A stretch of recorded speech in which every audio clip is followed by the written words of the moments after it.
राम राम किसान भाइयों, आप देख रहे हैं फार्मर द जर्नलिस्ट। इस वक्त हम श्रावस्ती में मौजूद हैं। आपके साथ मैं समर चौधरी हूं।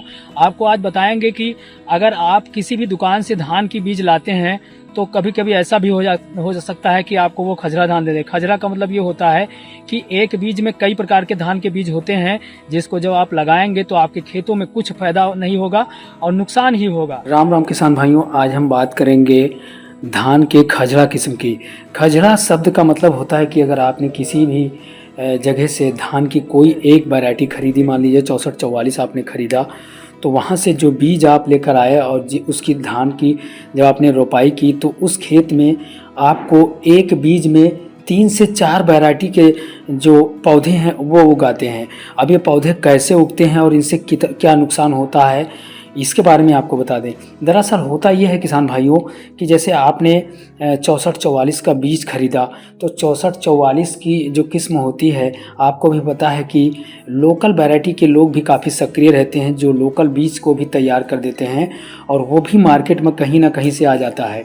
तो ये जो किसान भाई हैं, इन्होंने कहा, इनका कहना है कि इन्होंने 64-44 लगाया है।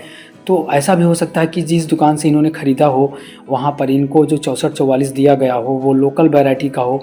तो इसलिए आपसे ये कहना है किसान भाइयों कि आप अगर कहीं से भी धान की बीज को ख़रीदें तो अच्छी दुकान से ख़रीदें और अच्छी कंपनी का बीज खरीदें, क्योंकि अगर आपको 64-44 लोकल वैरायटी का मिल गया है और आपने उस धान की रोपाई कर दी है तो संभव है कि हो सकता है आपके खेतों में भी खजरा धान हो जाए।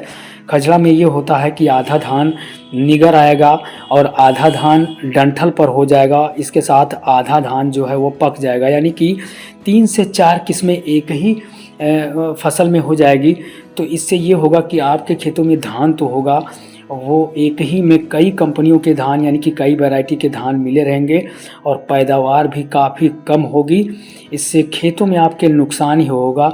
इसलिए अगर आप भी ऐसी चीज़ों से बचना चाहते हैं तो सबसे पहली चीज़ तो आप ये करें कि किसी अच्छी दुकान यानी कि सरकारी दुकान से बीज खरीदें। और इसके बाद में अगर आप जब धान की रोपाई करते हैं उससे पहले आप नर्सरी लगाते हैं, तो नर्सरी लगाने के दौरान भी कई बार ऐसा देखा जाता है कि किसान एक से अधिक किस्मों की नर्सरी लगाते हैं, क्योंकि उनके पास कई एकड़ फसल होती है। तो जब आप धान की नर्सरी लगाने के लिए बुआई करते हैं तो अलग अलग क्यारियाँ बना लें और उसमें ये ध्यान रखें कि एक बीज को एक ही क्यारी में बोएं। ऐसा ना हो कि बुआई करते समय जो बीज है वो एक बीज दूसरे क्यारी में भी पहुंच जाए या तीसरे क्यारी में पहुंच जाए। तो इससे भी कई बार ऐसा होता है कि आपकी जो फसल है उसमें खजरा की संभावना बनी रहती है। तो आज हमने आपको बताया कि खजरा धान कैसे होता है और आप इससे कैसे बच सकते हैं और इससे कौन सा नुकसान होता है। किसान भाइयों, आपको मिलाते हैं हमारे साथ वो किसान भी हैं जिन्होंने 64-44 उनके मुताबिक उन्होंने 64-44 लगाया था और अब उनकी 3 बीघे जो फसल है वो बर्बाद हो गई, उसमें कुछ नहीं हुआ। आप खुद सुनिए कि वो क्या कहते हैं, उन्होंने कौन सा धान लगाया था और आखिर वो कैसे खजरा बन गया। 64-44 लेके आया था, उसमें खजरा था।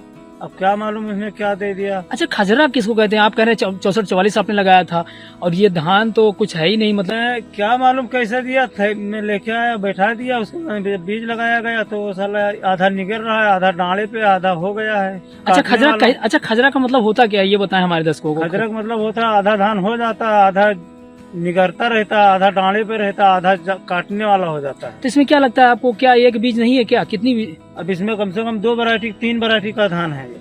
अच्छा। हाँ। तो इससे क्या नुकसान होता है? इससे नुकसान बहुत हो जाता है, इसे झड़ जाएगा, फिर आने के लिए नुकसान करेगा और फिर गल्ला भी कम होएगा।